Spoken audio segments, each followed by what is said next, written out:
దేవుని నామానికి మహిమ కలుగును గాక. ప్రభువైన యేసుక్రీస్తు నామములో మీ అందరికీ శుభాభివందనములు.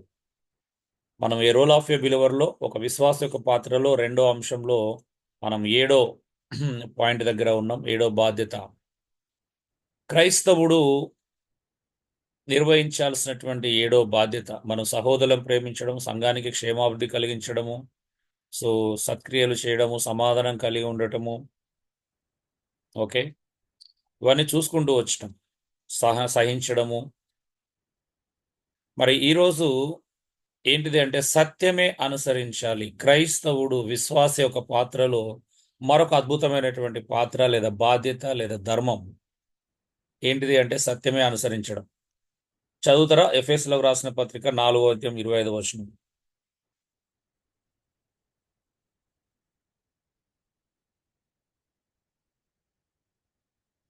క్రైస్తవుడు ఎందుకు సత్యం అనుసరించాలి? మనము ఒకరికొకరము అవయవములమై ఉన్నాము గనుక మీరు అబద్ధమాడుట మాని ప్రతివాడును తన పొరుగువానితో సత్యమే మాట్లాడవలెను. చాలండి. ఏం చూస్తున్నాము? మనం ఒకరికి ఒకరం అవయవాలము గనుక ప్రతివాడు అంటే తన పొరుగు వానితో సత్యమే పలకాల.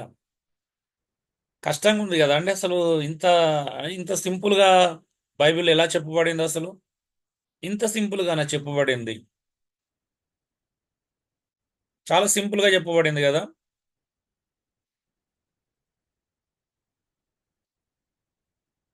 ముందు అసలు సత్యం అనుసరించడానికి ముందు సత్యం పలుకుతున్నామా? అసలు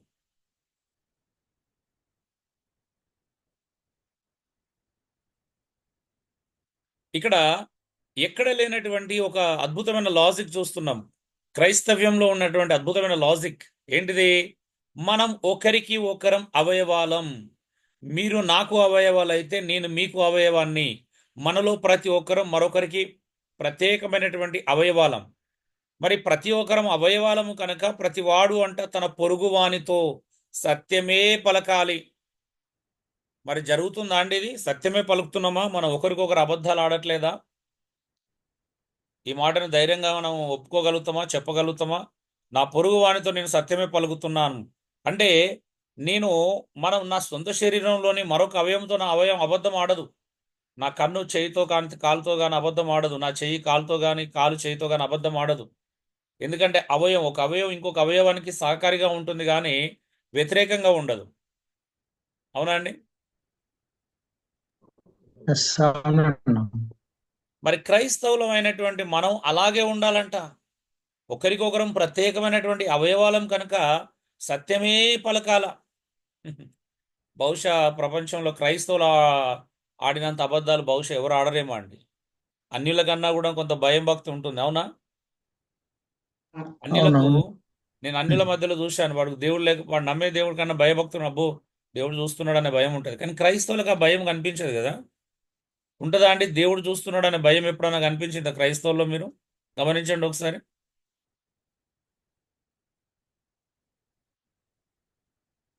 మా ఫ్రెండ్స్ మా ఇంట్లోకి రావడానికి భయపడతారు.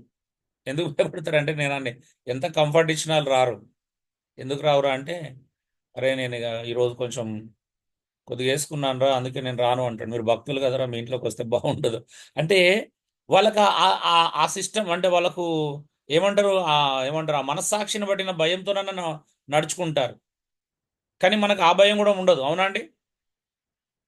నిజం చెప్పండి. క్రైస్తవులు కనీసం మనస్సాక్షిని బట్టిన ఉండే భయం ఉంటుందా? దేవుని భయం ఉండదన్న. పక్కన పెడితే. ఉండదన్న. ఉండదన్న. ఉండదు. మీ వాయిస్ చాలా లోగా వస్తుందండి. నాగర ప్రాబ్లం మీ దగ్గర.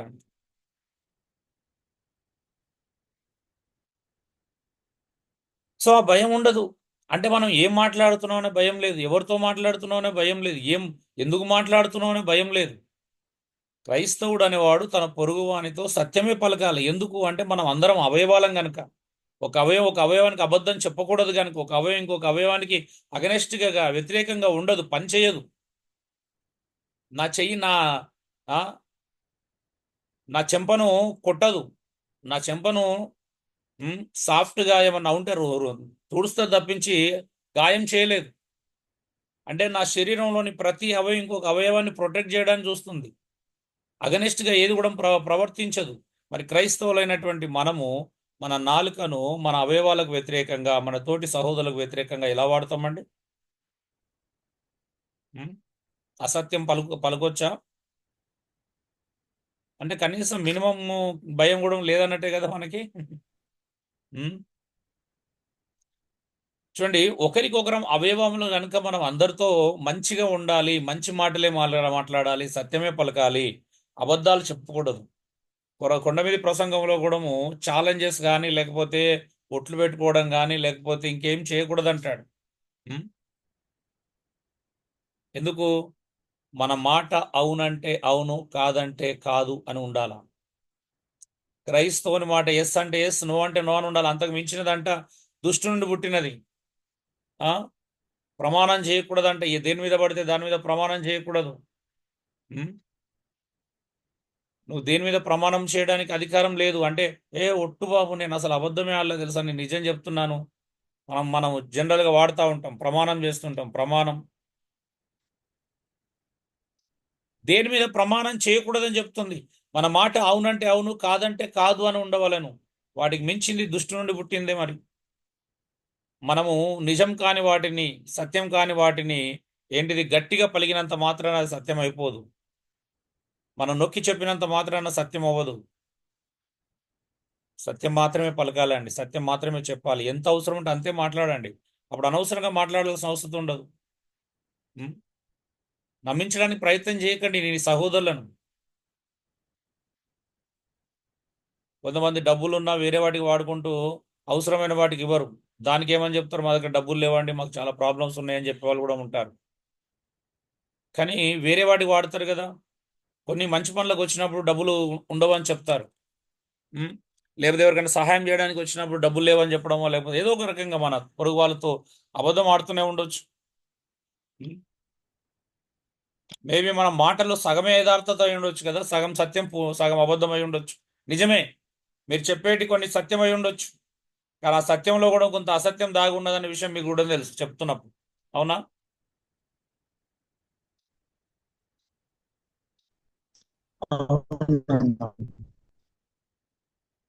సో మనం నిజంగా యథార్థంగా ప్రవర్తిస్తున్నామా, యథార్థంగా జీవిస్తున్నామా, యథార్థంగా ఉంటున్నామా అనేది మీకే తెలియాలి. ఉం? రెండోది, ఎందుకు సత్యమే పలకాలి? ప్రేమ సత్యమునందు మాత్రమే సంతోషిస్తుంది కనుక. కొరింథీయులకు రాసిన పత్రిక 13వ అధ్యాయం 6వ వచనం చూస్తున్నాం. ప్రేమ సత్యమునందు మాత్రమే సంతోషించును. నిజంగా మన ప్రేమ నిజమైనదైతే, ప్రేమ సత్యమునందే సంతోషిస్తుందంట. మన జీవితంలో అసత్యానికి తావివ్వదు ప్రేమ. ప్రేమ ఒక అబద్ధాన్ని నమ్మదు. ప్రేమ ఒక అసత్యాన్ని అనుసరించలేదు. ప్రేమ ఒక అసత్యం ఉన్న చోట ఆనందించలేదు. కానీ మనం అసత్యంలో కూడా ఆనందిస్తున్నాం అని అంటే మన ప్రేమ యథార్థమైనదో మరి వాస్తవమైనదో మనకే తెలియాలి. ఏమంటారండి? హలో, సరే ఎగ్జాంపుల్ మీరు చాలా చెప్పుకోవచ్చు. కొరంథీయులకు రాసినటువంటి పత్రికలో ఈ మాట చెప్పబడుతున్నప్పుడు కొరంథీలో ఎన్నో సమస్యలు ఉన్నాయి, కక్షలు ఉన్నాయి, కలహాలు ఉన్నాయి, విభేదాలు ఉన్నాయి, అసత్యాలు కూడా చెబుతున్నారు, అసత్య సంబంధమైనటువంటి విషయాలు జరుగుతున్నాయి. ఉం? సో పౌలు అంటున్నాడు, ప్రేమ సత్యమునందు మాత్రమే సంతోషిస్తుంది. ప్రేమ సత్యమునందు మాత్రమే సంతోషిస్తుంది. దీన్ని ఇంకా ఎలా అర్థం చేసుకోవచ్చు చెప్పగలుగుతారా ఎవరైనా? హలో అండి,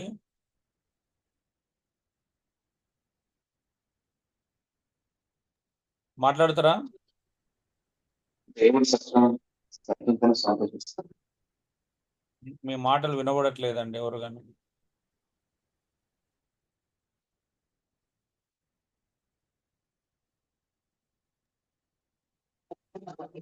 దేవుడు మనం ఎక్కడ సత్యం మారదు అక్కడ సంతోషిస్తారన్న. ఓకే,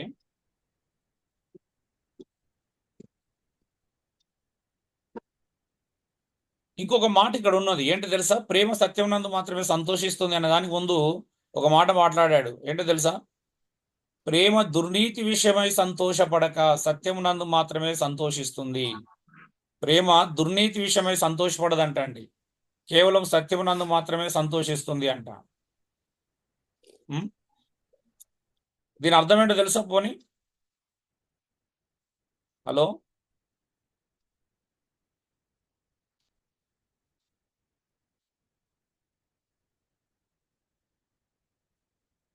మాట్లాడుతారా అండి? అన్యాయం చేసే వాళ్ళ విషయంలో ప్రేమ ఎప్పుడు సంతోషపడదన్న. సత్యంగా నడుచుకునే వారి పట్ల ప్రేమ సంతోషిస్తుంది. ఓకే అండి. ప్రేమ దుర్నీతి విషయమై సంతోషపడదంట. దుర్నీతి అనేది చాలా ప్రమాదకరమైనది. ఈ ఒక్క మాటనే మనం ఇక ఈ రోజంతా మాట్లాడుకోవచ్చు. ఎందుకనంటే క్రైస్తవులకు అర్థం కాని విషయం ఇది.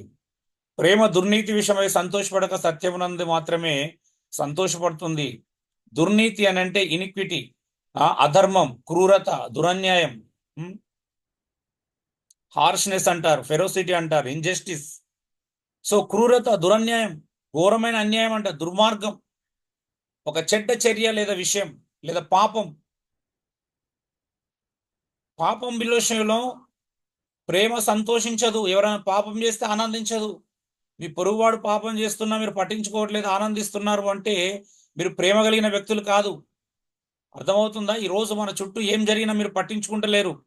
ప్రేమ దుర్నీతి విషయమే సంతోషపడదు. ఒక వ్యక్తి వచ్చి నేను సో అండ్ సో సేవకునని చెప్పుకొని ప్రజలు మోసం చేస్తున్నాడు అనుకోండి, మోసం చేస్తున్నా కూడా మీకు చీమ కుట్టినట్టు అనిపిస్తలేదు అంటే అర్థం ఏంటిది? మీరే చెప్పాలా? హలో అండి.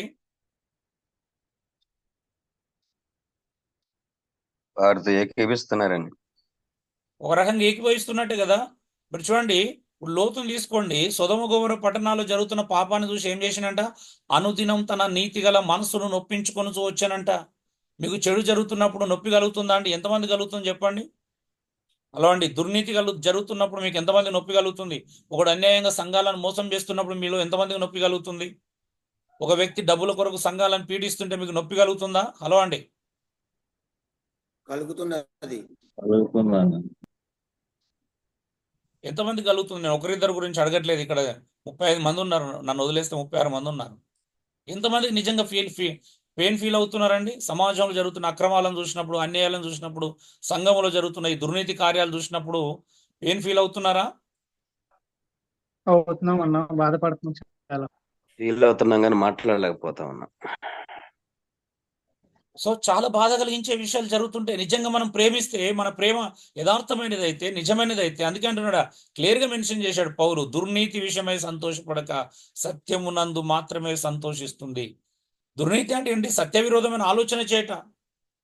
ఉదాహరణ, అపోస్తుల కార్యం 8:2 చూస్తాం. కాబట్టి ఈ నీ చెడుతనం మానుకొని మారు మనస్సు నుండి ప్రభువును వేడుకొనుము, ఒకవేళ నీ హృదయాలోచన క్షమింపబడవచ్చునన్నాడు. ఎవడు?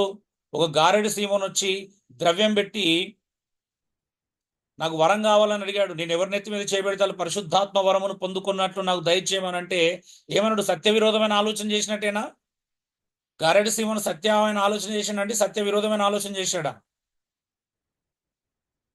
హలో అండి. సత్య విరోధమైన ఆలోచన, సత్య విరోధమైన ఆలోచన. ఇంకా 23-24 చూడండి ఏమన్నా, నీవు ఘోరమైన దుష్టత్వములోను దుర్నీతి బంధకములో ఉన్నట్టు నాకు కనబడుచున్నదని చెప్పాను.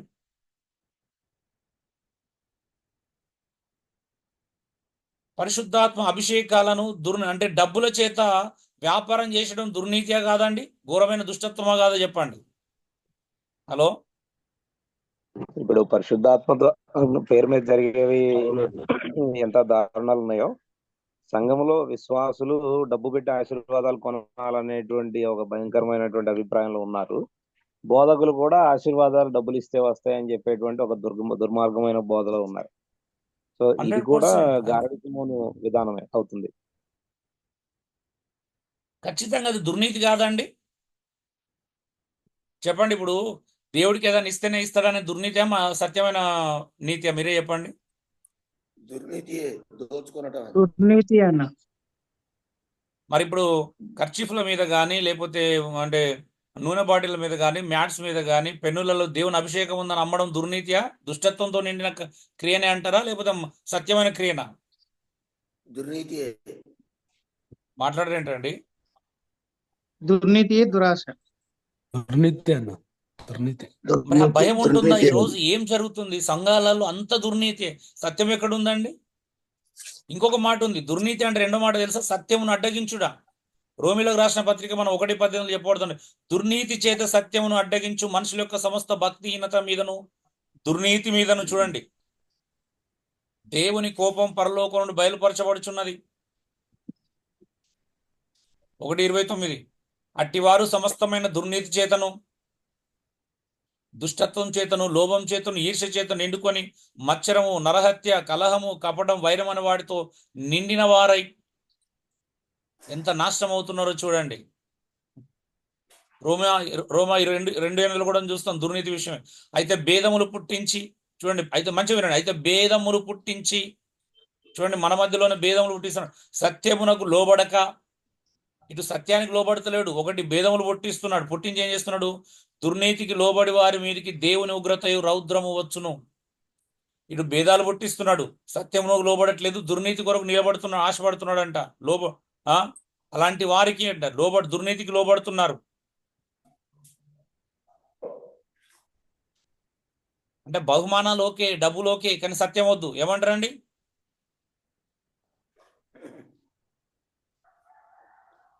అక్రమ మార్గంలో లేకపోతే ఇంకో మార్గంలో వచ్చే డబ్బులు ఓకే, కానీ సత్యం వద్దు. అందుకే భేదములు పుట్టిస్తూ దుర్మార్గత చేస్తున్న వారిని మనం సహించాల్సిన అవసరం లేదు. దేవుని ఉగ్రత వాళ్ళ మీదకి వస్తుందంట. రోమా 3:15 మన దుర్నీతి దేవునికి నీతికి ప్రసిద్ధి కలగజేసిన ఏమందము ఉగ్రతను చూపించు దేవుడు అన్యాయస్తుడగున నేను మనుష్య రీతిగా మాట్లాడుచున్నాను అంటున్నాడు పౌలు.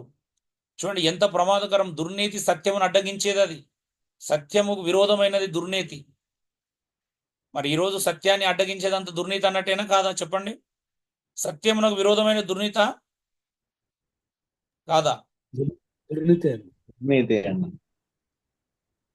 నేను దీంట్లోనే మళ్ళీ ఒక 7 పాయింట్లు చెప్పడానికి సిద్ధంగా ఉన్నాను. వాస్తవం చెప్పాలంటే దాన్ని ఒక్కొక్క దాన్ని వివరించుకుంటూ వెళ్తే మనకి ఇక్కడే అయిపోతాం. కానీ నేను జస్ట్ మీకు అర్థం చేసుకోవడానికి త్వరగా చెప్తున్నాను. ఇందులోనే 3వ పాయింట్ చూద్దాం. దుర్నీతి అంటే ఏంటో తెలుసా అండి? సత్యమును అనుసరింపకపోవట. చూడండి రోమా 6:13 అండర్లైన్ చేసుకోండి. మరియు మీ అవయవములను దుర్నీతి సాధనములుగా పాపమునకు అప్పగింపకుడి, అయితే మృతుల నుండి సజీవులం అనుకొని మిమ్మును మీరే దేవునికి అప్పగించుకొనుడి. మీ అవయవములను నీతి సాధనములుగా దేవునికి అప్పగించుడి. అర్థమవుతుందా అండి? మన ప్రతి అవయవము నీతి సాధనలుగా దేవునికి అప్పగించాలా. అలా అప్పగించట్లేదంటే మన అవయవాలు దుర్నీతికి అప్పగించినట్టు. అంటే మనం ఇంకా సత్యమును అనుసరించట్లేదని అర్థం. ప్రేమ సత్యమునందు మాత్రమే సంతోషిస్తుంది అంటే ఫస్ట్ దుర్నీతి అంటే ఏంటిదో అర్థం కావాలి మనకి. దుర్నీతి అంటే సత్యమును అనుసరింపకపోవట. సో మరి సత్యం అనుసరిస్తున్నామా? మన అవయవాలు నీతి సాధనలకు అప్పగించబడ్డాయా? మన అవయవాల చేత నీతి కార్యములు చేయడానికి ప్రతి అవయవాన్ని నీతి కార్యాలకు అప్పగించుకున్నామా? అందుకే అంటున్నాడు మనము మృతుల నుండి సజీవులం అనుకోవాలి. మిమ్మల్ని మీరు ఎంచుకోండి. ఏమనుకుంటున్నాడు? సజీవులం అనుకోవాలంట మనల్ని మనం మృతులం కాదు, సజీవులం. కాబట్టి నా ప్రతి అవయవం నీతి సాధనములుగా దేవునికి అప్పగించబడాలా. నేను చనిపోయినైతే నా అవయవాలు దుర్నీతి సాధనలకు అప్పగించుకోవాలి. కానీ మనం మృతుల నుండి తిరిగి లేచినాం కాబట్టి మనల్ని మనం ఎప్పుడు ఎలా ఎంచుకోవాలంట? నేను నీతివంతుని, నేను మరణించి తిరిగి లేచిన వాడిని, నేను సజీవుని, క్రీస్తుతో పాటు నేను తిరిగి లేచిన వాడిని, నేను నూతన జన్మ పొందిన వాడిని, నేను కృతవాడిని. కాబట్టి నా అవయవాలలో అవినీతి ఉండకూడదు, దుర్నీతి ఉండకూడదు, ఇవి నీతి సాధనలకు అప్పగించబడాలని ప్రతి నిత్యము ప్రతి క్షణము తప్పు చేయాలని ప్రేరేపణ వచ్చిన ప్రతిసారి మన అవయవాలకు మనం చెప్పుకోవాలి. అవునా అండి? చెప్పుకుంటున్నాం అలాగా?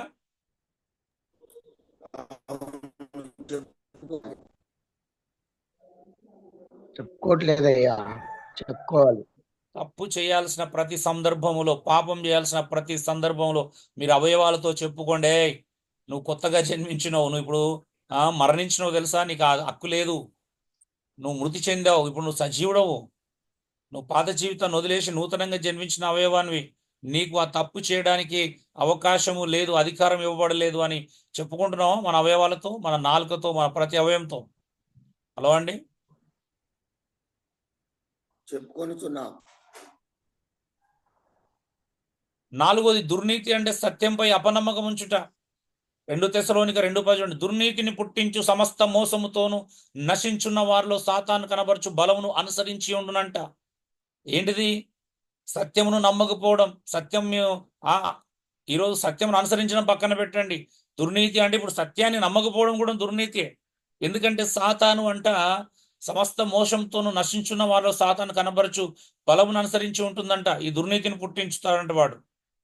2 2:11 కూడా ఇందుచేత సత్యమును నమ్మక దుర్నీతి అందు అభిలాష గల వారందరూ శిక్షావిధి పొందుతారంట.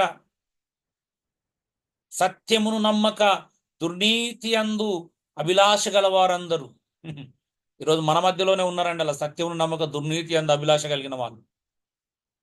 ఆనాడు బిలాం లాగా సత్యం నమ్మలేదు, అడ్డదారులు దొరికే బహుమానం కొరకు వెళ్ళాడు. ఈరోజు కూడా చాలా మంది అలాంటి పరిస్థితుల్లో సేవకుల్లోనే ఉన్నారు. ఆలోచించండి.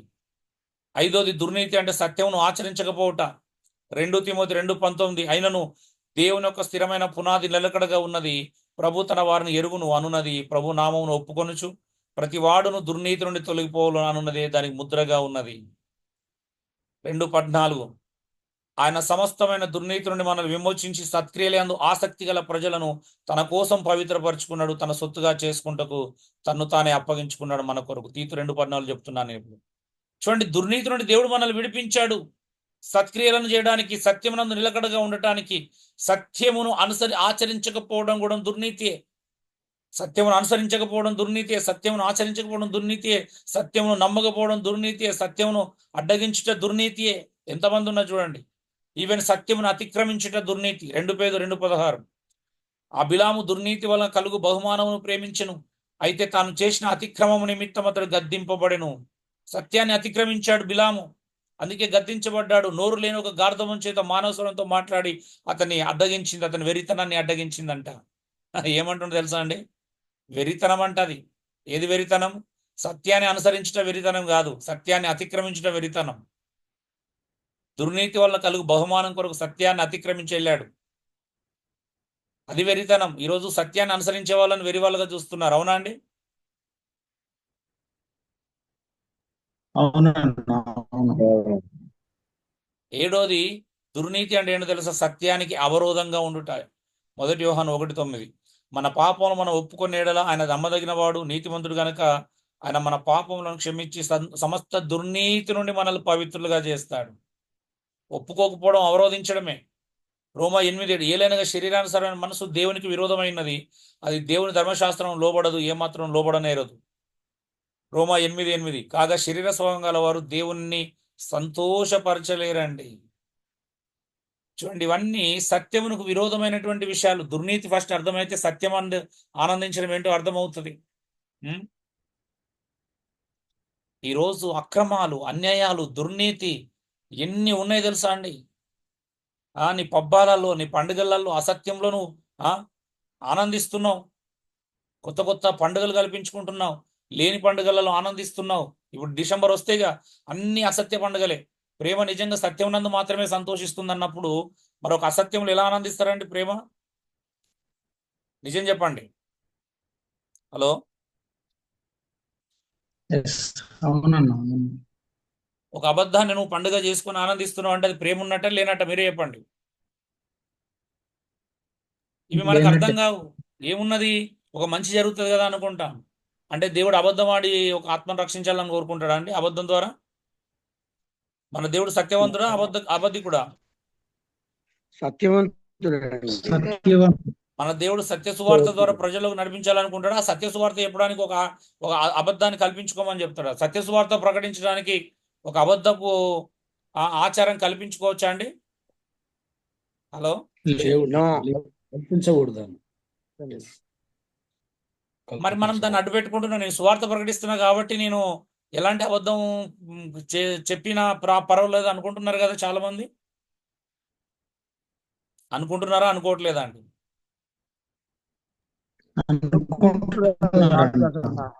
ఆడుతున్నారయ్యా. అనుకోవడం కాదు, అబద్ధాలు ఆడుతున్నారు.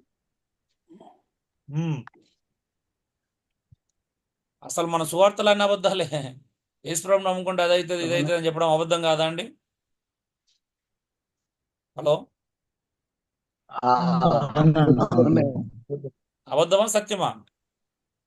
అబద్ధమే. మీరు చెప్పినవన్నీ జరుగుతున్నాయా అందరి బ్రతుకులలో? జరుగుతాయా నిజంగా? బైబిల్లో దేవుడైనా గ్యారంటీ ఇచ్చిండా నన్ను నమ్ముకుంటే ఖచ్చితంగా ఎలాంటి రోగమైనా స్వస్థపరుస్తానని చెప్పిండా అండి? ధనవంతులను చేస్తా అని చెప్పిండా? ఉద్యోగాలు ఇస్తా, పిల్లలు ఇస్తా అని చెప్పిండా ఎక్కడన్నా? చెప్పలేదా చెప్పలేదు. మరి ఇవన్నీ అబద్ధం కాదా? మరి ప్రేమ అబద్ధం. సత్యమునందు మాత్రమే సంతోషిస్తుందని ఎలా అర్థమవుతుంది? మనకి ఎప్పుడు అర్థమవుతుంది?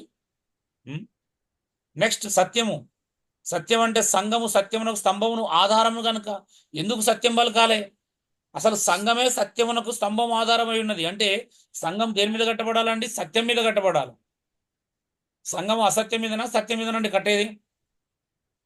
హలో అండి, సత్యం మీద సంఘానికి పునాది ఏంటి? సత్యమే. సత్యం సంఘానికి పునాది కేవలం సత్యం మాత్రమే, అబద్ధాలు కాదు, అసత్యాలు కాదు, ఆచారాలు అంతకన్నా కాదు. అవునా?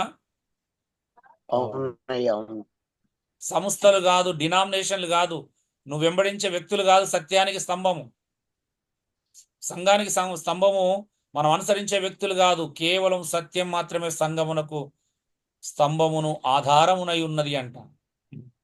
మరి ఈరోజు మన సంఘాలు సత్యం చేత కట్టబడుతున్నాయా, సంస్థల మీద కట్టబడుతున్నాయా? మనం సంఘాలను వ్యక్తుల మీద కడుతున్నామా, సత్యం మీద కడుతున్నామా? చెప్పండి. వ్యక్తుల మీద కడుతున్నాం అయ్యా. అన్న వినబడలేదు. కేఫ్ అని ఎవరో మాట్లాడారు.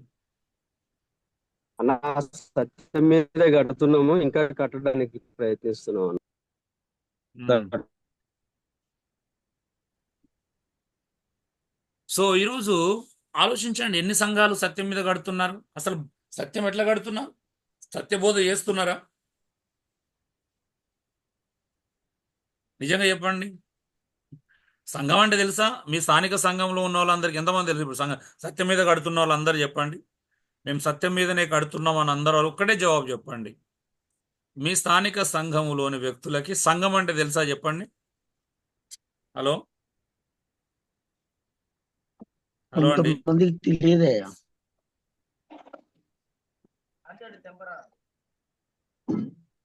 అదేంటండి మీరే అన్నారు సత్యం, సంఘం మీద సత్యంతోనే కడుతున్నామని. సంఘం అంటే తెలుసా పోనీ అసలు ఫస్ట్? హలో మాట్లాడరు ఏంటండి? అయిపోయిందా? తెలుసాను. విశ్వాసులకు అంటున్నా, మీకు కాదు. మీ సంఘంలో ప్రతి ఒక్కరికి సంఘం అంటే ఏంటో క్లారిటీ ఉందా? లేదన్న. మీకు తెలుసా అని అడగట్లేదు. మీరు ఇక్కడ నేర్చుకున్నారు. ఇప్పుడు సత్యం మీద కడుతున్నా అన్నారు కదా సంఘాలని. సంఘంలో ప్రతి విశ్వాసికి సంఘం అంటే తెలుసా? తెలియదు. కొంతమందికి అవగాహన లేదు. మరి ఇప్పుడు ఎక్కడ కడుతున్నట్టండి? అప్పుడు అంటే 10 నెలల నుండి మీరు నేర్పించలేదు అన్నట్టే కదా. 10 నెలల నుండి నేర్చుకుంటున్నారు కానీ నేర్పించట్లేదు. ఇప్పటికి సంఘం అంటే ఏంటో చెప్పలేకపోయారు మీరు సంఘంలో. అవునా? భయం. నిజమా కాదా చెప్పండి.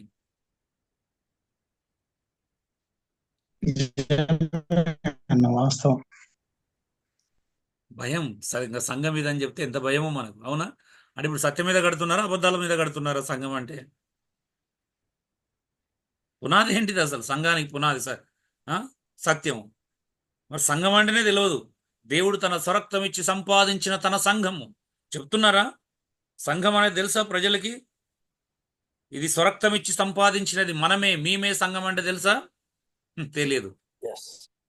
మన మందిరాలే సంఘం అనుకుంటున్నారు. అవునా? మనం కట్టిన రేకుల షెడ్లు, బిల్డింగులు,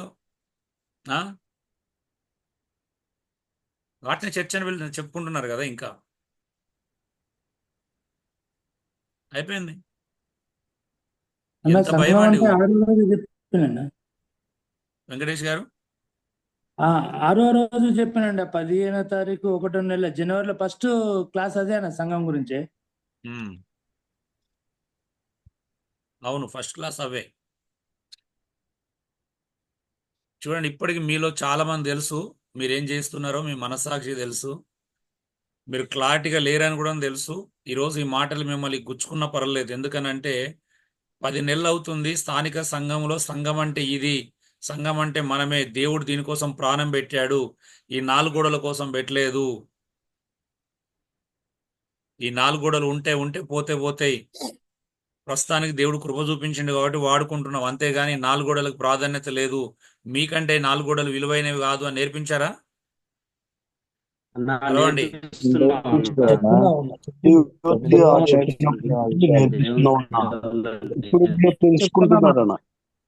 చెబుతున్నామన్నా కొంచెం ఇంకా మీ ద్వారా విన్నటువంటి సత్యాన్ని బట్టి ఇంకా సంతోషిస్తూ ఇంకా ధైర్యంగా చెప్తున్నాం. Very good. చెప్పే వాళ్ళందరిని బట్టి దేవునామని మహిమ కలుగును గాక. ఇంకొంతమంది చెప్పడానికి ఇష్టపడతలేరు, ఎందుకంటే మీరు అబద్ధాల మీద సంఘాన్ని కట్టలేరండి. గుర్తుపెట్టుకోండి, మీరు ఎంత ట్రై చేయండి, ఒక అసత్యం మీద సంఘం నిలబడదు. ఒక్క చిన్న శ్రమ, చిన్న ఆటంకం ఎదురైతే ఎక్కడ పోతారు వాళ్ళందరూ. అవునయ్యా అవును చెదిరిపోతారు. నేర్పిస్తున్నాం ఈ రోజు అయ్యా సంఘం అంటే. ఈ రోజు గుంపు అనుకున్న ఏ గుంపు ఉండదు రేపు. సత్యంలో నిలబడనోడు ఎవడు ఉండడు. మనిషిని కాపాడగలిగిన శక్తి కేవలం సత్యాన్ని మాత్రమే ఉంది. అవునా అండి? ఒక ఆత్మను రక్షించే శక్తి సత్యాన్ని అవునయ్యా. మాత్రమే ఉంది. అంతేనా? ఇంకా దేనికన్నా ఉందా? సత్యానికి అవునయ్యా అంతే అవును. సంఘాన్ని కాపాడే సత్యము మీ ఆచారాలు, మీ పద్ధతులు, మీ నమ్మకాలు కాదు. వృద్ధకండి నమ్మకాలని. మీ భయాలతో సంఘాన్ని కాపాడలేడు. ఒక భయంతో సంఘాన్ని ఎవడు కాపాడలేడు. చెప్పండి, మీరు భయపడి సంఘాన్ని కాపాడగలుగుతారు? అమ్మో ఇలా చెప్తే ఏమైపోతాను, భయం మిమ్మల్ని సంఘాన్ని కాపాడుతా అనుకున్నారా? సంఘాన్ని ఎప్పటి కాపాడి, ఇప్పుడు కాదు ఇంకో 10 సంవత్సరాలతో కాపాడే సత్యమే. మీ భయాలు కాపాడలేవు. నాకు తెలుసు మీలో చాలా మంది భయం ఉన్నది చెప్తే ఏమైపోతారనే భయం. ఆ భయంతో చెప్పాలన్నది కూడా చెప్పలేకపోతున్నారు. చెదిరిపోతారనే భయం. సత్యం చెప్తే కరెక్ట్ మిగులుతారు, మిగిలినోడు కరెక్ట్ మిగులుతాడు, పోయేటోడు ఎవడు పోతాడు? సత్యం నచ్చనోడే పోతాడు. కాబట్టి మీకు భయం. ఆ సత్యాన్ని నచ్చనోని కూడా చెప్తారు, సత్యం చెప్తారు, నచ్చనోడు పోతాడని చూస్తున్నారు మీరు. కానీ దానివల్ల సత్యాన్ని నమ్మాలనుకున్నాడు నాశనం అవుతాడని చూడట్లేదు మీరు. అవునా అండి? అవునండి ప్రస్తుతం ప్రతి సంఘాలు జరిగేది. మన భయం ఏంటి తెలుసా? టాబ్లెట్ వేస్తే రోగం పోతుందని చూస్తున్నాం కానీ రోగం పోకూడదని చూస్తున్నాం కానీ మరి ఆ మనిషి శరీరం ఆరోగ్యవంతం అవుతుందని చూడట్లేదు. అవునా? ఏది పోవాలి అది పోతుంది. సత్యం చెప్తే ఏది ఉండాలి అది ఉంటుంది, పోవాల్సింది పోతుంది. అవునా? కానీ చాలా మంది పాస్టర్లు ఎలా ఉన్నారంటే పొట్టును కూడా కాపాడాలని చూస్తున్నారండి, గింజలు కాదు. అవునా? నిజమా కాదా? నిజమేనండి. ఈరోజు చాలా మంది మనం అందరం సిగ్గుపడాల్సిన విషయం. పొట్టును కాపాడాలని ప్రయత్నం చేయడం ఏంటండి? సత్యం చెప్తే గింజ మాత్రమే మిగులుతుంది. అవునా? పొట్టు ఉంటుందా అండి? పొట్టు ఎప్పటికి ఉండదు. ఉంటుందా? ఉండదు. మరి ఎందుకు అంత భయం సత్యం చెప్పడానికి? సంఘము సత్యమునకు స్తంభమును ఆధారం కనుక సత్యమే చెప్పండి. ప్రేమ కలిగి సత్యమే చెప్పాలి. బోధించేవాడు ప్రేమ కలిగి సత్యమే బోధించాలా. ఎందుకు మరుగు చేస్తున్నారు సత్యాలను ఆలోచించండి ఒకసారి. ఎఫెసీ 4:15 చదవండి ఎవరైనా. ప్రేమ కలిగి సత్యం మాత్రమే చెప్పాలి. క్రీస్తును పోలి నడవాలి గనుక నువ్వు క్రీస్తును పోలి నడవాలనుకుంటే సత్యమే చెప్పు. అది కూడా ప్రేమతో చెప్పండి. ప్రేమతో సత్యం మాత్రమే చెప్పండి సంఘానికి, ఎవరికైనా. ప్రేమ కలిగి సత్యము చెప్పుచు మనం అన్ని విషయాలలో క్రీస్తు వలె ఉండుటకు సాగిపోదాము. మన పిలుపు అంత శ్రేష్టమైనది, అంత ఉన్నతమైనది. ప్రేమ కలిగి సత్యం చెప్పండి. నేను ప్రేమ ఉంది కాబట్టి మీకు సత్యం చెప్తున్నా, లేకపోతే ఏదో ఒకటి చెప్పుకొని వెళ్ళిపోయేటోళ్ళం. అవసరం లేదు. 10 నెలలు ఒక అబద్ధం కూడా మీతో నేను చెప్పలేదు ఎప్పుడు కూడా. కేవలం సత్యమైన బోధనే ప్రయత్నం చేస్తున్నాం, సత్యమే చెప్తున్నాం. క్రీస్తుని పోలి నడవాలి అంటే సత్యమే చెప్పాలి, అది కూడా ప్రేమతో.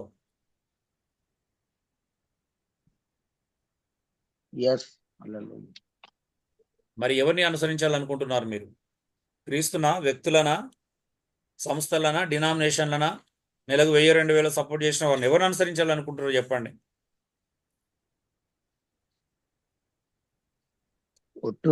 పొట్టును కాపాడకపోతే కానుకలు పోతున్నాయండి. కాబట్టి పొట్టును కాపాడుకోవాలి కానుకల కోసం. రైట్, మీరు అన్నది. కాబట్టి ట్రై చేయండి, మీ పొట్టునే కాపాడుకోండి, ప్రాబ్లం లేదు. ఎవరికి నష్టం అది? పొట్టును కాపాడాలని చూస్తే దాంట్లో లేవండి. కొట్టుకపోతారు గాలికి. మంచోళ్ళని జరగొడతారు ఇంకా వాళ్ళు.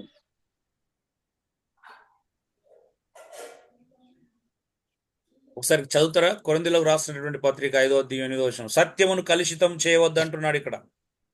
సంఘములో తప్పు చేస్తున్న వారిని, సంఘంలో పాపం చేస్తున్న వారిని, సంఘములో లోబులను, సంఘములో పిషనారులను, సంఘములో తిట్టుబోతులను, సంఘములో త్రాగుబోతులను, సంఘములో జూదగాళ్లను, సంఘములో వ్యభిచారులను, సంఘములో విగ్రహారాధికులను కలిగి ఉండకూడదు. తెలుసా విషయం?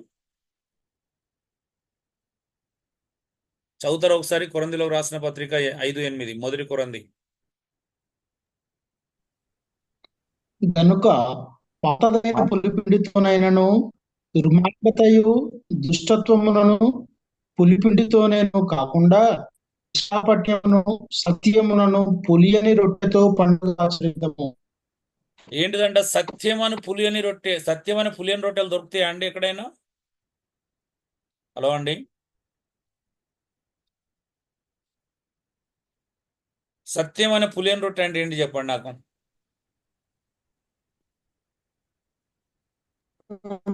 ఉంటున్నాము అంటూ పులిహోర సత్యానికి అంటే విరోధంగా ప్రవర్తించడమే హలో అండి, సత్యమునకు సత్యములోనే ఉంటున్నామని అనుకొని మేము ఉన్నాము అనుకొని సత్యానికి విరోధంగా ప్రవర్తించి జీవించడమే సత్యంలో ఉన్న పులిని రొట్టండి.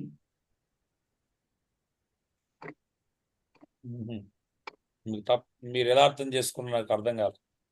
సత్యమను పులియని రొట్టె అంటే ఏంటిది? సత్యమను పులియని రొట్టె అంటే ఏంటిది? ఎలా తీసుకోవాలి? అట్లా దొరుకుతాయి అలాంటి రొట్టెలు ఏమైనా ఎక్కడన్నా మార్కెట్లో దొరుకుతాయి? దొరికాయి అలాంటివి? దొరకమ్మా. పులియనిది అంటే పులవకుండా ఉన్నది. అదే ఏంటిది మరి అది?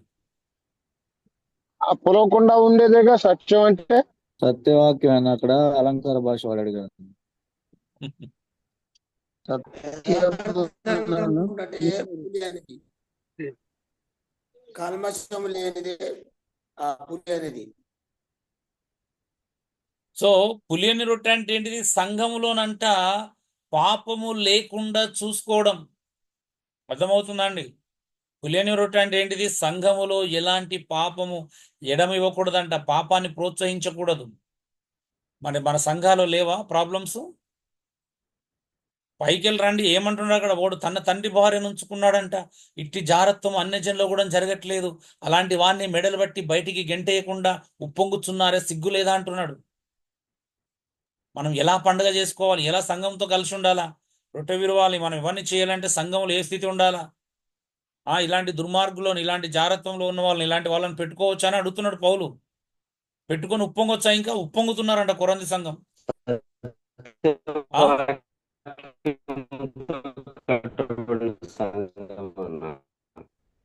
ఎవరో సిగ్నల్ లేని వాళ్ళు మాట్లాడుతున్నారండి. మ్యూట్ చేసుకొని అన్మ్యూట్ చేసుకొని కరెక్ట్గా మాట్లాడండి, సిగ్నల్ ఉన్న వాళ్ళు.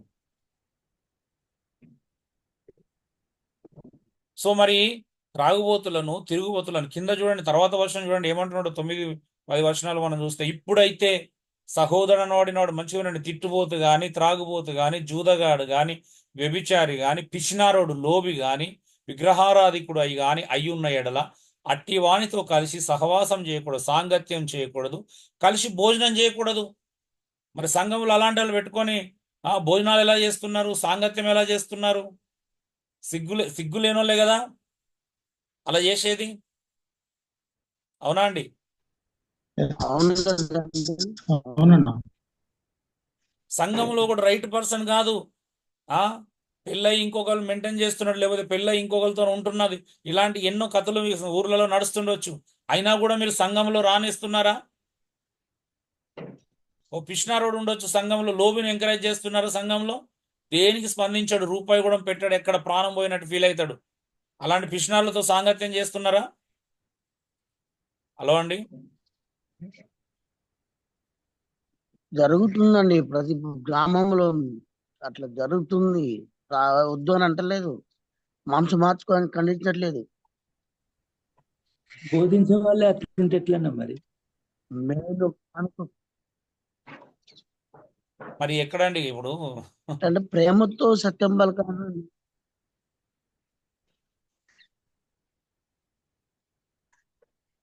సత్యమును కలుషితం చేయొద్దంటే అది అంటే సత్యంతో పండుగ ఆచరించడం అంటే అర్థం ఏంటిది? సంఘములో ఎలాంటి పాపానికి అవకాశము ఇవ్వకూడదు. ఒకవేళ అవకాశం ఇచ్చినామంటే అది కలుషితం అయిపోయినట్టు, పులిసిన రొట్టె అయిపోతుంది. అది పులిసిన రొట్టె కొంచెమైనను ముద్దంతా పులియేస్తుంది. దానిలో ఉన్న ప్రమాదం ఏంటిదంటే సంఘంలో ఒక్కడు అలాంటి వాడు ఉన్న మిగతా వాళ్ళని జడగొడతాడు. 10 మంది దాతృత్వం కలిగిన నుండి ఒక పిష్నారుడు ఉంటే ఈ 10 మంది 9 మంది ఆ పిష్నారుని ఫాలో అవుతారు. అవునా? లోబిని. నిజమా కాదా చెప్పండి? ఒక్క లోబి 9 మంది ఇచ్చే మనసులను పాడు చేయగలుగుతాడు. మరి సంఘములో తిట్టుబోతులు, త్రాగుబోతులు, జూదనంగా చేసేవాళ్ళు, వ్యభిచారం చేసేవాళ్ళు, సాంగత్యం చేయకూడదు జూదగాలతో. మరి బెట్టింగులు చేసేటోళ్ళతో సాంగత్యం చేయొచ్చా? సంఘంలో నాయకులు బెట్టింగులు చేస్తున్నారండి ఈ మధ్యలో డబ్బుల కొరకు. ఏమంటారు? హలో అండి.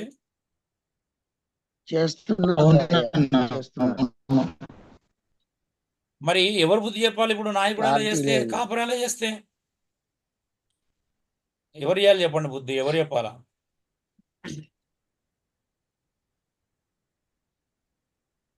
సంఘం అంటే భయం లేదు, సంఘంలో ఏముండాలో తెలియదు, ఏముండకూడదో తెలియదు, ఎవరితో సాంగత్యం చేయాలో తెలియదు, ఎవరితో సాంగత్యం చేయకూడదో తెలియదు మనకి. నిజమేనా? తెలుసా అండి? తెలియదా మనకి? నిజమేనా? ఇప్పుడు మీ గ్రూప్ లో ఎగ్జాంపుల్ చెప్తున్నాను. మీ గ్రూప్ లో ఒక పిష్నారోడు ఉన్నాడు, ఒక లోబి ఉన్నాడు అనుకో. ఇప్పుడు మీరు ఏం చేస్తారు చెప్పండి? గదిస్తారా? చెప్పాలా? ఇది అట్లా ఇదంతా ఇది మేము పట్టించుకోమండి. సంపత్ కుమార్ గారు ఉన్నారుగా, ఆయనే చూసుకుంటాడు. నాకేం అవసరం అండి మీ గ్రూప్ లో లోబి ఉంటే? నాకెట్లా తెలుస్తుంది? ఇట్లాంటి పొజిషన్ ఎట్టుందంటున్నా. గద్దించాలి, ప్రేమతో సత్యం చెప్పాలి, సరి ఆరాధనలకి అన్నిటికీ అటెండ్ అవుతారన్న. ఇచ్చేకాడ మాత్రం మరి పరిస్థితి వాళ్ళు ఏమైనా ఏదైనా పరిచర్య చేయమన్నా అస్సలు చేయరు. ఇప్పుడు అక్కడెందుకు? ఇప్పుడు ఈ ఖచ్చితంగా సెమినార్ విషయంలోనే అర్థమవుతుంది కొంతమంది. ఇక మీరే ఇలా ఉంటే మీ ఇప్పుడు సంఘంలో వాళ్ళ ఎలా ఉంటారు? ప్రార్థనలు అవునన్న. ఎస్. ఎవరన్నా అది అట్లా పద్ధతి కాదండి. దేవుని వాక్యం నా ఎట్లుందని పిల్లలు అంటే నన్ను మీకేం ఇచ్చేది అవసరం? చూస్తారు పాస్టర్ కాబట్టి వాళ్ళు చెప్తున్నాడుగా. ముందుకు వస్తారు. మనమే వెనకబడి ఉంటే ఎందుకు అదవుతుందండి? లోబులు మీ గ్రూపులలో, స్థానిక సంఘాల్లో లోబులను ఎంకరేజ్ చేయకండి. చాలా డేంజర్. వాళ్ళకి పరిచర్యకు ప్రమాదం. వాళ్ళు మంచి మనసు ఉన్న వాళ్ళని చెడగొడతారు. లోబులు కావచ్చు, వ్యభిచారం, దొంగతనము, జారత్వము, విగ్రహారాధన, అలాంటి వాళ్ళతో సాంగత్యము చేయకూడదు. కలిసి భోజనం కూడా చేయకూడదు. జూదం ఆడవాళ్ళతో. ఇప్పుడు జూదం రకరకాలుగా అయిపోయింది. బెట్టింగ్లలో చాలా మంది బెట్టింగ్లు పెడుతున్నారు డబ్బుల కొరకు. అడ్డదారు ఎక్కువ డబ్బులు వస్తాయని.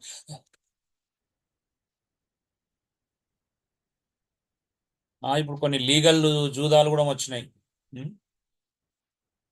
లీగల్ అయినది జూదమే అవుతుంది.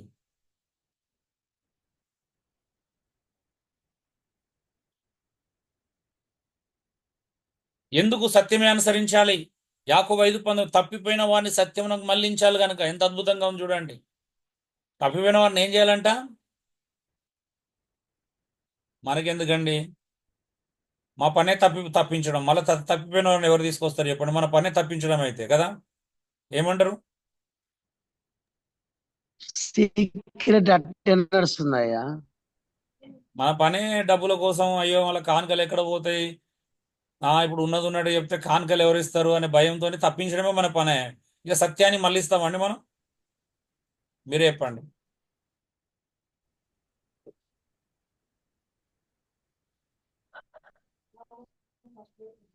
నా సహోదరులారా, మీలో ఎవడైనా సత్యము నుండి తొలగిపోయినప్పుడు మరి ఒకడు అతని సత్యమునకు మళ్లించినడలా పాపిని వాని తప్పు మార్గం నుండి మళ్లించువాడు మరణం నుండి ఒక ఆత్మను రక్షించి అనేక పాపములు కప్పివేయనని తాను తెలుసుకునేవాళ్ళని. ఎంత అద్భుతమైన మాట అండి.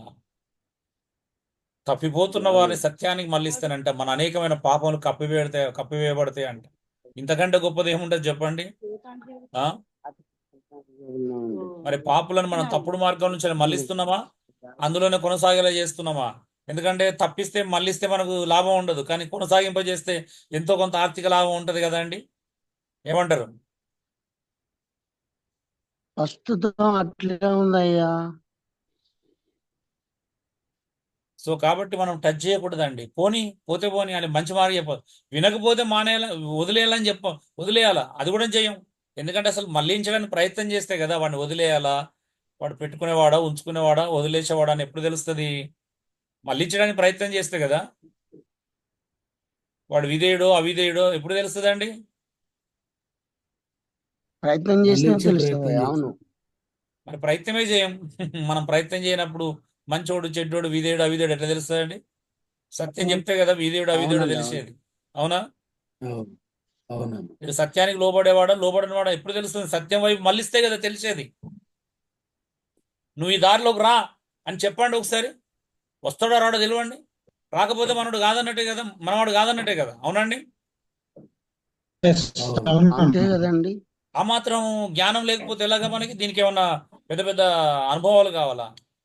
ఒక సత్యం చెప్పినప్పుడు వాడు మల్లుతున్నాడా లేదా తెలుస్తుంది కదా వాడు ఎవడు అనేది. దానికి పెద్ద పెద్ద పరీక్షలు పెట్టాల్సిన అవసరం లేదు. అవునా? అవునా. అవునయ్యా. ఏం లేదండి, మీకు వాక్యం అవసరం లేదని మాత్రం క్లియర్. వాక్యానుసారంగా మనం ఎవరిని మార్చడానికి కానీ వాక్యం వైపు ఎవరిని మళ్లించడానికి కానీ మనం ప్రయత్నాలు చేయట్లేదు. అంతే. మనం అంతా ఒకటే అనుకుంటున్నాం. క్రైస్తవుడు అని పేరు కలిగిన వాళ్ళంతా మనోళ్ళే అనుకుంటున్నాం. ఆ పేరుంటే చాలండి, క్రైస్తవుడు అని ట్యాగ్ లైన్ ఉంటే చాలు. అంతే, క్రైస్తవుడు అని చెప్పుకుంటే చాలు. అతడు క్రైస్తవుడిగా జీవించినా జీవించినా పర్లేదు, సేవకుడు అని చెప్పుకుంటే వాళ్ళు చాలు. అతడు సేవ చేసినా సేవ చేయకపోయినా, అబద్ధపు సేవ చేసినా సత్య సేవ చేసినా ఏ సేవ చేసినా ఒకటే మనకు. ఏమంటారు? మాట్లాడరేంటండి? ఒకే గుడి పక్షులం అయిపోతాం అందరం. అవునయ్యా, అవును. ఇప్పుడు సహోదరుల క్రైస్తవుడు అని ఐక్యత పేరు పెట్టుకున్న కలిగింది. వాళ్ళందరూ ఒకే గుడి పక్షులు. వాడు మారిండా మారకపోయినా పర్లేదు. ఏమంటారు? అవునవును. సేవకులు అనేది ఒక ఎవరైనా కోటి పక్షులు గట్టిగా పెట్టుకున్నాం. ఇప్పుడు సేవకుడు వాడు సేవ చేస్తున్నాను చెప్పుకుంటే చాలు. చేస్తున్నాడా అవునవును. లేదా అవసరం లేదు. నిజంగా కష్టపడుతున్నాడా లేదా అవసరం లేదు. నిజంగా ఒక ఆత్మ కొరకు ప్రయాసపడుతున్నాడా లేదా అవసరం లేదు. సేవ చేస్తున్నాను చెప్పుకున్నాడు కదా సేవకుడు. ఏమంటారు? అంగీకరించాలి. ఏమంటారు అండి? ఉమ్, ఉమ్. ఎమ్మటే ఎంతమందిని అండి మల్లంపల్లి ఇలాగా? డైర్లు ఎక్కేయడమే పేరు. ఆ? మీ అసోసియేషన్ లో చూడండి, చాలా మంది అసలు ఒక్క ఆత్మను కూడా రక్షించబడినోడు కూడా అందులో సేవకులుగా చలామణి అవుతుంటారు. అవునా? ఆ గ్రూప్ లో ఉంటారు. అవునయ్యా.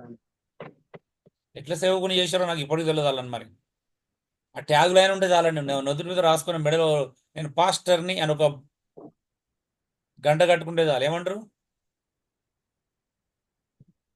మరి అతను అంతే అంతే. కష్టపడుతున్నాడా, ప్రయాసపడుతున్న సహోదరుడేనా, ప్రభునందు ప్రయాసపడేవాడేనా? ఇవన్నీ అవసరం లేదు. ఇక మనం ఎందుకు, మనకేం అవసరం అండి? సత్యం వైపు మనం ఎక్కడ మళ్ళిస్తాం? మనకు జనాభా ఉంది, గుంపు ఉంది. ఒక అబ్బా నా కింద ఒక 10 మంది ఉన్నారని 11 మంది ఉన్నారు, లేకపోతే 12 మంది ఉన్నారు, 15 మంది ఉన్నారు, 20 మంది ఉన్నారు, 30 మంది ఉన్నారు, 40 మంది ఉన్నారు. అబ్బా మన అసోసియేషన్లో 50 మంది ఉన్నారు. అబ్బా హైదరాబాద్ అసోసియేషన్లో 200 మంది ఉన్నారు. ఇట్లా ఇలా చెప్పుకోవడానికి బాగుంటుంది. ఏమంటారండి?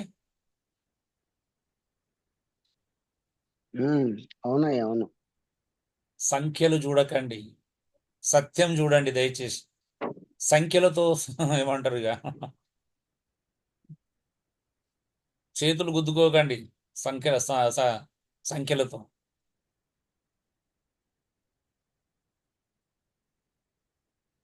సత్యం ఉందో లేదో చూడండి, సత్యం అనుసరిస్తున్నారో లేదో చూడండి, సత్యానికి మొగ్గు చూపుతున్నారో లేదో చూడండి, సత్యానికి లోబడుతున్నారో లేదో చూడండి, సత్యాన్ని ప్రేమిస్తున్నారో లేదో చూడండి. ఇది కదా సత్యం వైపు తిరుగుతున్నారో లేదో చూడండి. అంతేగాని సంఖ్యను చూసుకొని అది కాకండి దయచేసి. నేను అందుకే సంఖ్యను లెక్క చేయను. లెక్క చేయడం అంటే 50 మంది ఉన్నారంటే 40 మంది ఉన్నారంటే అందరూ వినాలని కోరుకుంటా. ఎందుకంటే ఎక్కువ మంది వింటే కనీసం కొద్ది మంది మిగులుతారని ఆశ. వినేది తక్కువ మంది అయితే ఉన్నారు కూడా మిగులుతారో మిగులుతారో అని భయం. అందుకోసమే నేను కొంచెం ఎక్కువ మంది ఉంటే బాగుంటుంది అని కోరుకుంటాను. ఎందుకంటే ఒరే 40 మంది 50 మంది వింటే కనీసం కొద్ది మంది అన్న మిగులుతారని ఆశ. వినడమే తక్కువ మంది ఉంటారు, దీనికి ఎవరు మిగులుతారనే భయం.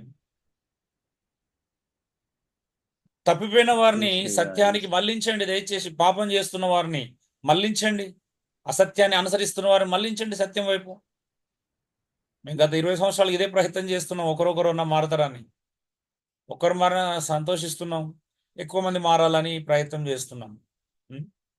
ఇంకా బోధ కూడా 1 తిమోతి 1:3 ఏమన్నాడు? సత్యమునకు భిన్నమైన బోధ చేయవద్దు, వినవద్దు, మరి ఎదిరించవద్దు. కనుక సత్యమే ఎందుకు అనుసరించాలి? సత్యమునకు భిన్నమైన బోధ ఎందుకు చేస్తున్నారు? మరి ఖండితమైన ఆజ్ఞ, సత్యమునకు భిన్నమైన బోధ చేయకూడదనేది పౌలు అపోస్తులు నియమించినటువంటి ఖండితమైన ఆజ్ఞ. ఒక్కసారి చూద్దామా ఈ లేఖనాలను, చదువుతామా ముగించుకోవడానికి ముందు? 1 తిమోతి 1:3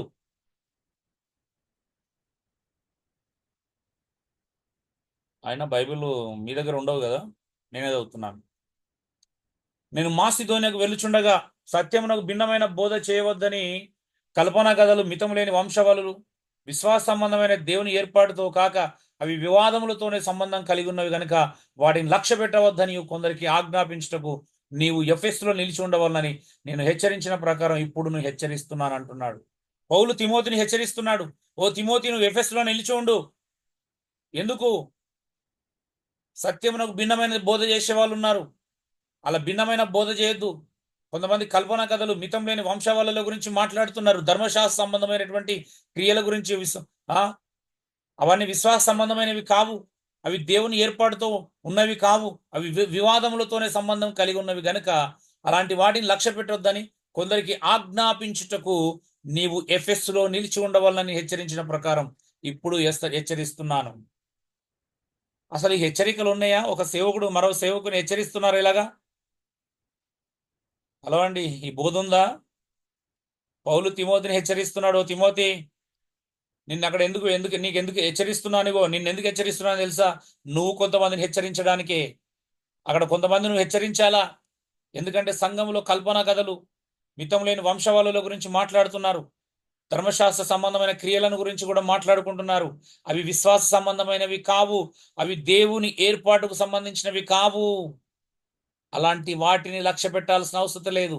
అవి విశ్వాస సంబంధమైనవి కానప్పుడు, అవి దేవుని ఏర్పాటు కానప్పుడు అలాంటి వాటిని లక్ష్య పెట్టాల్సిన అవసరం లేదు. మరి ఈరోజు దేని లక్ష్య పెడుతున్నారు? సత్యమైన భిన్నమైన బోధను ఎలా లక్ష్య పెడుతున్నారండి? విశ్వాసం లేని విషయాలను ఎలా లక్ష్య పెడుతున్నారు? విశ్వాస సంబంధం కాని వాటిని ఎలా ప్రాధాన్యత ఇస్తున్నారు? మరి సేవకులనే వాళ్ళకు బుద్ధి ఉండాలిగా, కనీసం సిగ్గుందా మనకి? మనం సత్యాన్ని బోధిస్తున్నామా? సత్యానికి భిన్నమైన బోధ చేస్తున్నామా? బైబిల్ ఖండితంగా చెప్తుంది, ఇది సేవకులకి చెప్తుంది, భిన్నమైన బోధ చేయవద్దు. అనవసరమైన నిర్జీవ క్రియలను విడిచిపెట్టాలా. నిర్జీవమైనటువంటి వాటి అన్నిటిని వదిలేయాలా. క్రైస్తవుడు అనేవాడు, సేవకుడు అనేవాడు కేవలం సత్యమును మాత్రమే బోధించాలా. చూడండి, నాయకులకు రాసిన పత్రికలే. మరి మనమే ఇలా ఉంటే ఎలాగా?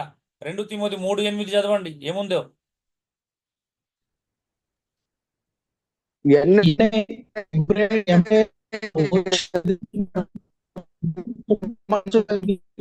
అనువారు మోసే కలిగి విశ్వాసం మీ సిగ్నల్స్ లేవు, ల్యాగ్ అవుతున్నాయి. ఓకే.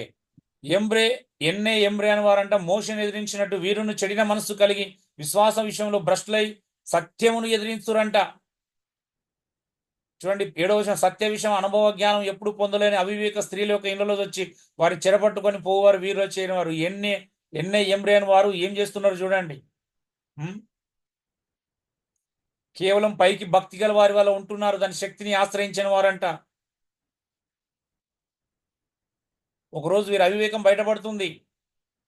10వ వచనం చూడండి ఎంత క్లియర్.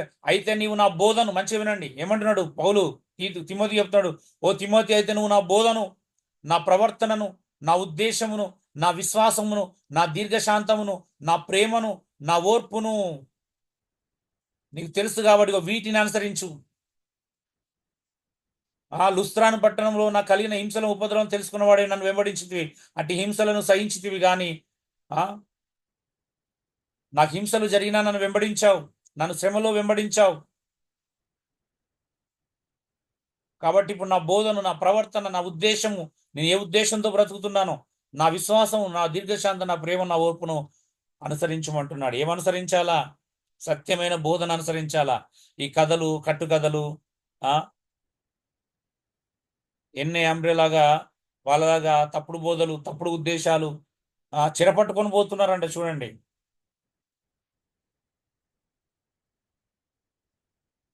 ఈరోజు ఎంతమంది ఇలా ఏమని చెప్పాలండి? మనమే ఇంత భయంకరంగా ఉండేలాగా ఆనాడు సంఘములు అపోస్తులు ఎంత హెచ్చరించుకున్నారండి, ఎంత సీరియస్ హెచ్చరికలు. మనకి హెచ్చరించేవాడు లేడు. ఒక్కడుంటే ఆ ఒక్కడిని పక్కన పెట్టేస్తాం మనం. తీతు 1:16 చూడండి. దేవుని ఎరుగదు అని వారు చెప్పుకుందరు కానీ అసహ్యులను, అవిధేయులను, ప్రతి సత్కార్య విషయమై భ్రష్టులై ఉండి తమ క్రియల వల్ల ఆయనను ఎరగమన్నట్టున్నారంట. క్రేతులో కొంతమంది అలా ఉన్నారని చెప్తున్నాడు పౌలు తీతుకు.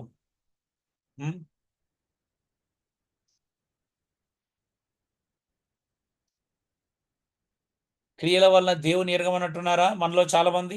ఏమంటారు చెప్పండి? మన మాటల చేత దేవుని ఎరుగుతామని చెప్తున్నాం, మన క్రియలు చూపిస్తున్నాయి మనం దేవుని ఎరుగుతామా ఎరగమని. అవునండి, ఏది బయట పెడతారు రేపు మనం మన జీవితంలో? మాటలా క్రియలా? క్రియలు క్రియలే క్రియలే కదా. మాటలు అవును. ఎన్నైనా మాట్లాడొచ్చు, మన క్రియలే చూపిస్తాయి, మన ప్రవర్తన చూపిస్తుంది, సంఘంలో మన పరిచయం చూపిస్తుంది. మనం సత్యాన్ని బోధ చేస్తున్నామా, అసత్యం బోధ చేస్తున్నామా? లేకపోతే బ్యాలెన్స్డ్గా పెట్టుకొని ఇటు సత్యం కాకుండా అటు అసత్యం కాకుండా బ్యాలెన్స్డ్గా బోధిస్తున్నామా? ఏమంటారు? మనలో చాలా మంది మంచి బోధకుల కంటే మంచి తెలివి కల వాళ్ళు ఉన్నారు. దేవునికి కావాల్సిన తెలివి కల వాళ్ళు కాదు, యథార్థవంతులు. అవునా అండి? జ్ఞానం అవసరం, కానీ అంటే వాక్యానుసారమైన జ్ఞానం అవసరం, కానీ ఈ లోక సంబంధమైన తెలివి కల వాళ్ళు కాదు దేవునికి కావాల్సింది. అవునయ్య, అవును. అవునా? అవును. లౌక్యం తెలిసినోడు కాదు దేవునికి కావాల్సింది, వాక్యం తెలిసినోడు కావాలా. దేవునికి కావాల్సింది లౌక్యం తెలిసిన వాళ్ళ, వాక్యం తెలిసిన వాళ్ళ? వాక్యం తెలిసిన వాళ్ళు కావాలండి. వాక్యము తెలిసిన వారు కావాలి. మనలో చాలా మందికి లౌక్యం తెలుసు, ఎవరితో ఎప్పుడు ఎలా ఉండాలి, ఇటు రాజకీయ నాయకులని, ఇటు సంఘంని, ఇటు సంఘస్థులని భలే మేనేజ్ చేస్తారు. అవునా? లౌక్యం బాగా అవునయ్య, తెలుసు అవును. కొంతమందికి.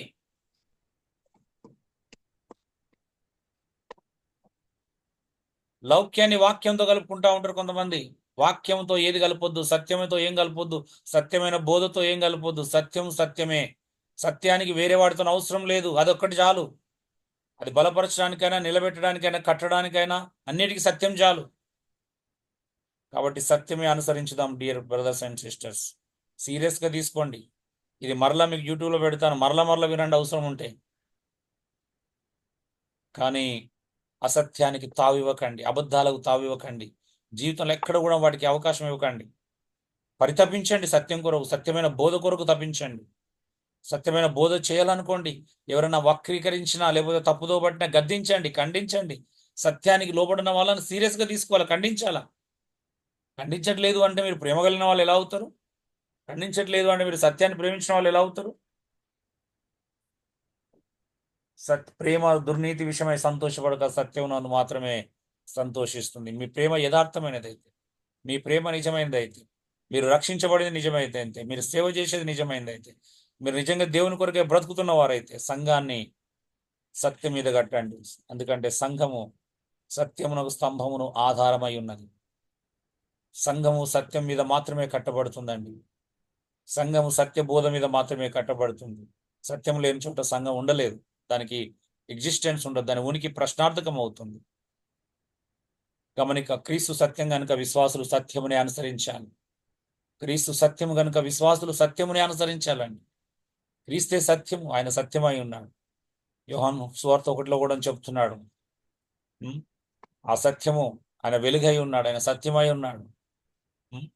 14లో చెప్తున్నాడు ఆయన సత్యం అని. 1:14లో చెప్తున్నాడు ఆయన కృపా సత్య సంపూర్ణంగా మన మధ్యలోకి నివసించాడని. యేసుక్రీస్తు సంపూర్ణ సత్యమై ఉన్నాడు. ఆయన అనుసరించేవారు సత్యమని అనుసరించాడు. సత్యం లేకుండా క్రీస్తులో ఉండడం అసాధ్యం. ఈరోజు సత్యాన్ని మనం ప్రేమించకపోతే ఇంకా దేని ప్రేమించడం ప్రయోజనం ఏంటి? సత్యాన్ని ప్రేమించడం, ఇతరులను సత్యాన్ని ప్రేమించేలా చేద్దాం డియర్ బ్రదర్స్ అండ్ సిస్టర్స్. ఎందుకంటే ఈరోజు సత్యానికి తావులేదు, సంఘంలో సమాజంలో సత్యానికి విలువ లేదు, మనిషి వ్యక్తిగత జీవితంలో సత్యానికి విలువ లేదు. ఈరోజు అసలు విలువలేని జీవితాలు మనం అందరి వాసం చెప్పాలంటే. ఈరోజు డబ్బుకు తప్పించి దేనికి విలువలేని పరిస్థితిలో మనం బ్రతుకుతున్నాం. ధనానికి తప్పించి దేనికి విలువలేని పరిస్థితిలో బ్రతుకుతున్నాం. ఎంత దౌర్భాగ్యకరమైన జీవితాలు అవుతాయో ఆలోచించండి. సత్యం లేకుండా బ్రతకడం అసలు బ్రతికేనా? ఆలోచించండి. కాబట్టి సత్యాన్ని ప్రేమించుదాం ప్రియులారా. సత్యాన్ని హత్తుకొని ఉంటాం, గట్టిగా పట్టుకుందాం. గాలి దూరనంతగా, ఎవడు మనల్ని టచ్ చేయనంతగా సత్యాన్ని హత్తు పెట్టుకుంటే నేను ఎవడు ఏం చేయలేడు. నువ్వు తొట్టి వెళ్తున్నావు, నువ్వు బలహీన పడిపోతున్నావు, ఇలాంటివి వింటున్నప్పుడు కూడా నువ్వు కంగారు పడుతున్నావు అని అంటే నువ్వు సత్యాన్ని హత్తుకోలేదని అర్థం. ఇది వింటున్నప్పుడు నీ హృదయంలో కలవరం వస్తుంది, సంతోషం కాకుండా, అంటే నువ్వు సత్యాన్ని ప్రేమించేవాడు కాదు అని అర్థం. నీ హృదయం కలవర పెడుతుందా? ధైర్యం వస్తుందా? ఆనందం కలుగుతుందా? ఈ బోధ వింటున్నప్పుడు, ఇలాంటి మాటలు వింటున్నప్పుడు మీ హృదయంలో ఎలాంటి ఫీలింగ్స్ కలుగుతున్నాయి ఒకసారి మిమ్మల్ని మీరు పరిశీలించుకోండి. మీ హృదయం ఉప్పొంగుతుంది అనుకోండి, అయితే మీరు సత్యాన్ని ప్రేమించేవారు. మీ హృదయంలో కలవరం కలుగుతుంది అనుకోండి, మీకు ఎక్కడో లోపం ఉంది, మీరు ఎక్కడో ప్రాబ్లం ఉంది, మీరు సత్యాన్ని ప్రేమించేవారు కాదని అర్థం. కాబట్టి డియర్ బ్రదర్స్ అండ్ సిస్టర్స్, మరలా ప్రేమతో మిమ్మల్ని అందరినీ బ్రతిమలాడుకొంచున్నాను. రండి అందరం సత్యాన్ని ప్రేమించుదాం, సత్యం కోసం కంకణం కట్టుకుందాం, సత్యం కోసం నిలబడదాం, సత్యం కోసం ఎంత దూరమైనా వెళ్దామండి. ఎన్ని మీటింగ్లైనా పెట్టుకుందాం, ఎంతమందికైనా బోధించడానికి సిద్ధపడదాం, ఎంతమందికైనా ఈ బోధన అందించడానికి ప్రయత్నం చేద్దాం. Thank you. మీరందరూ అలా నిలబడతారని మనస్ఫూర్తిగా నేను అనుకుంటున్నాను. అందరికీ వందనాలు. God bless you all. Amen. వందనాలు.